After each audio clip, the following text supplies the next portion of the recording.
Mobile యాప్ల మాయలో పడి చిన్నారులు ప్రాణాలు తీసుకుంటున్న ఘటనలు దేశవ్యాప్తంగా అంతకంతకు పెరిగిపోతున్నాయి. తాజాగా ఉత్తరప్రదేశ్లోని గజియాబాద్లో ఉన్న ఓ అపార్ట్మెంట్లో ఇలాంటిదే మరో ఘటన చోటు చేసుకుంది. ఇందులో అపార్ట్మెంట్లో ఉంటున్న ముగ్గురు మైనర్ బాలికలు తాము ఆడుతున్న కొరియన్ మొబైల్ యాప్ కారణంగా భవనం 9వ అంతస్తు నుంచి కిందకు దూకి ప్రాణాలు తీసుకున్నారు.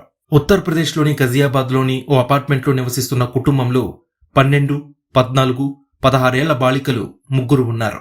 వీరు నిన్న అర్ధరాత్రి 2 గంటల సమయంలో అపార్ట్మెంట్ పైనుంచి హఠాత్తుగా దూకి చనిపోయారు.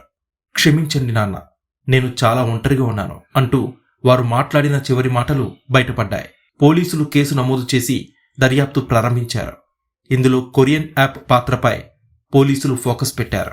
టాస్క్ ఆధారిత కొరియన్ ఆన్లైన్ గేమింగ్ యాప్ ఆడుతుండడం వల్లే వీరు అందులో ఇచ్చిన టాస్క్తో ఇలా అపార్ట్మెంట్ పై నుంచి దూకేసి ఆత్మహత్య చేసుకున్నట్టు పోలీసులు ప్రాథమికంగా నిర్ధారించారు. చనిపోయిన ముగ్గురు పిల్లల్లో 2 ఇంటి యజమాని రెండో భార్య కుమార్తెలు కాగా మరో బాలిక మొదటి భార్య కూతురు.